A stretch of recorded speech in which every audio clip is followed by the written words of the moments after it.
राधे राधे मित्रों, आज मैं आपको 29 जनवरी महाकुंभ में मौनी अमावस्या का जो नज़ारा था वह दिखाती हूँ कि किस तरह से भगदड़ में लोग अपने सामान को छोड़कर यहाँ वहाँ भागे हैं। लोग कितना परेशान हैं, अपनी व्यथा व्यक्त कर रहे हैं। ये बता रहे हैं कि इतनी ज़्यादा भीड़ थी कि यहाँ से हट पाना, एक कदम बढ़ा पाना मुश्किल था।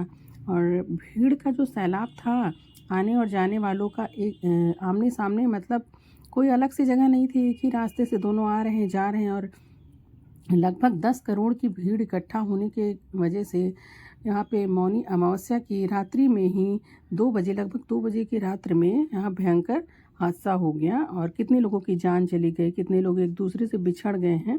लोग अपने परिजनों को ढूंढने के लिए खोया पाया केंद्र में भीड़ लगाए हुए हैं। और उसके बाद भी सुबह की स्थिति ये है कि लोगों को चलने के लिए जगह नहीं है।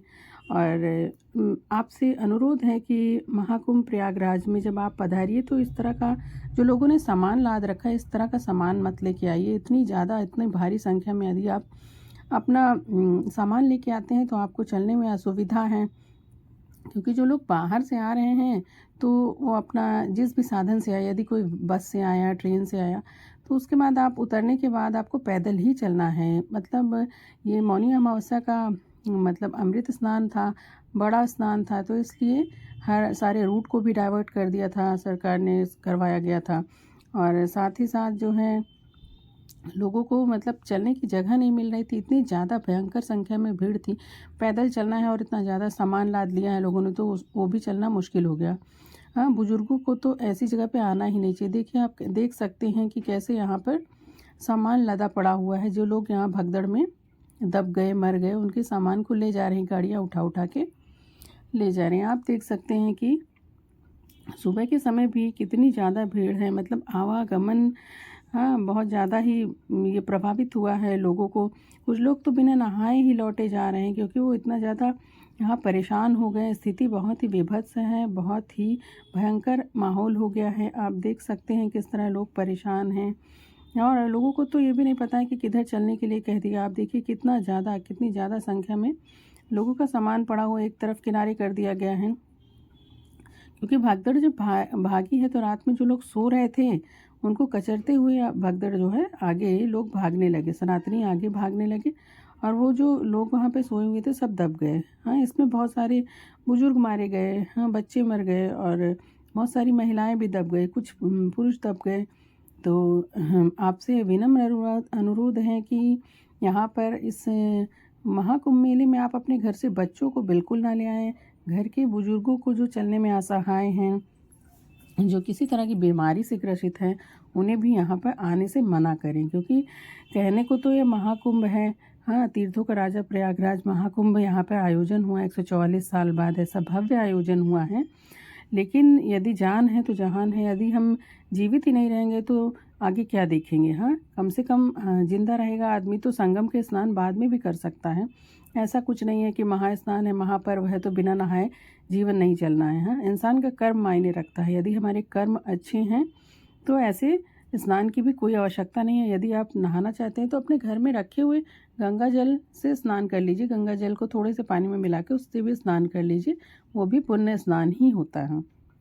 और यदि आप यहाँ आते हैं तो विशेष पर्वों पर मत आइए। मतलब यह जो मेला है, महाकुंभ का जो आयोजन हुआ है, ये लगभग 2 महीने का आयोजन है, तो आप विशेष पर्वों पर मत आइए। अब अभी दूसरा आयोजन जो है 3 फरवरी को बसंत पंचमी के दिन होगा, और उसके बाद 12 फरवरी को जो है माघी पूर्णिमा का विशेष आयोजन होगा, महापर्व का आयोजन होगा। ये सब बड़े स्नान है। फिर 25 फरवरी को महाशिवरात्रि, ये भी बड़ा स्नान रहेगा। तो आप लोग प्लीज़ ऐसे दिनों में मत आइए, उसके आगे पीछे आइए, ताकि इतनी भारी भीड़, इतनी भारी संख्या में जो लोग आ रहे हैं उसका सामना ना करना पड़े।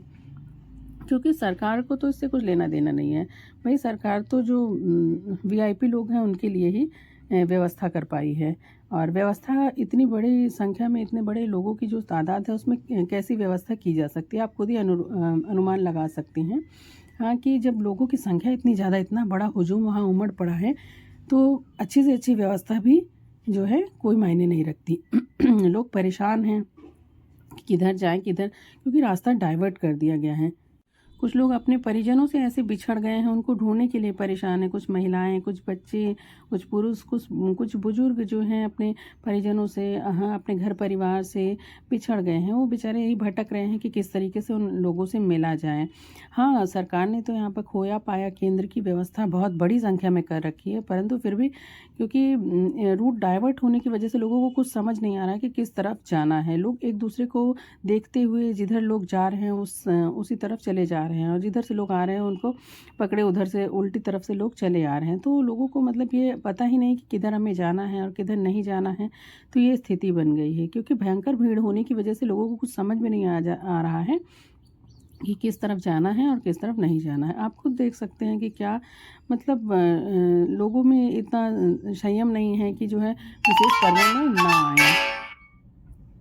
आप देखिए क्या स्थिति है, क्या हाल है। मतलब जिधर देखिए, हाँ, जिधर देखिए सनातनी ही सनातनी, हाँ, लेकर के अपना बोरिया बिस्तर यहाँ पहुँच आए हैं, और इतनी भारी संख्या में ये लोग अपना लगेज ले लेके निकले हैं कि जिसकी वजह से इनको चल पाना बहुत ही मुश्किल है। कुछ लोग तो यहाँ बिना स्नान किए ही लौट गए हैं। तो आप लोग आइए यहाँ पर, इतनी भारी संख्या में लगेज मत लाइए। हाँ, अपने सामान कम रखिए, हल्का रखिए, और परिवार में बुजुर्गों को और छोटे जो भी घर में छोटे बच्चे हैं उनको भी मत लेके आइए, और मेले का आनंद उठाइए, और विशेष पर्व के अवसरों पर मत आइए। हाँ, और साथ ही साथ आप अपने रहने का मतलब जो व्यवस्था है आप खुद कर लीजिए। आप जो है संगम के किनारे वहाँ पर कि हाँ अभी सो लेते हैं और सुबह उठ के स्नान कर लेते हैं, ऐसा मत सोचिए। आप अपने रहने की व्यवस्था होटलों में, लॉज में, ये धर्मशालाओं में आप खुद से कर लीजिए। आप जो है यदि सक्षम है तो कर लीजिए, नहीं तो सरकार ने थोड़ी बहुत व्यवस्थाएं करवा रखी हैं, आप उसमें जा सकते हैं, परंतु हर तरीके की सुविधा आपको वहाँ पर नहीं मिलेगी। तो आप मेरी हिसाब से तो आप जो है अपनी व्यवस्था खुद करिए। आप देख सकते हैं कि किस तरीके से भीड़, मतलब हर तरफ लोग ही लोग दिख रहे हैं, हर तरफ लोगों को सनातनी ही भरे पड़े हैं। यहाँ पे भारी संख्या में बुजुर्ग लोग भी उपस्थित हो गए हैं। बुजुर्गों को तो ऐसी भीड़ में आना ही नहीं चाहिए। यदि कोई किसी बीमारी से ग्रसित है तो भाई, हाँ, यहाँ पर आए हो आप मोक्ष की प्राप्ति के लिए, और आपके साथ कोई दुर्घटना घटित हो सकती है, तो प्लीज़ अपने घर में अपने बुजुर्गों को, माता पिता को, उनको जाने से मना करिए, क्योंकि उनको चलने में असुविधा होगी। हाँ, कितना दूरी तय करनी पड़ सकती है, फिर खाने में बीच में असुविधा है। यदि आप छोटे बच्चों को भी लेके आते हैं तो वो भी मत करिए। छोटे बच्चों को लेके आना, उनको लेके चलना, फिर उनको कहाँ पे क्या खिलाना है, क्या पिलाना है, हाँ, किसी तरीके की आपको उस समय पे सुविधा नहीं मिल सकती, क्योंकि जन सैलाब इतना ज़्यादा उमड़ गया है कि लोगों का वहाँ सांस ले पाना मुश्किल हो रहा है। तो आप खुद ही इमेजिन कर सकते हैं, इस भीड़ को देख करके आप अनुमान लगा सकते हैं कि यहाँ पर क्या अपने परिवार में किसको ला सकते हो और किसको नहीं ला सकते हो।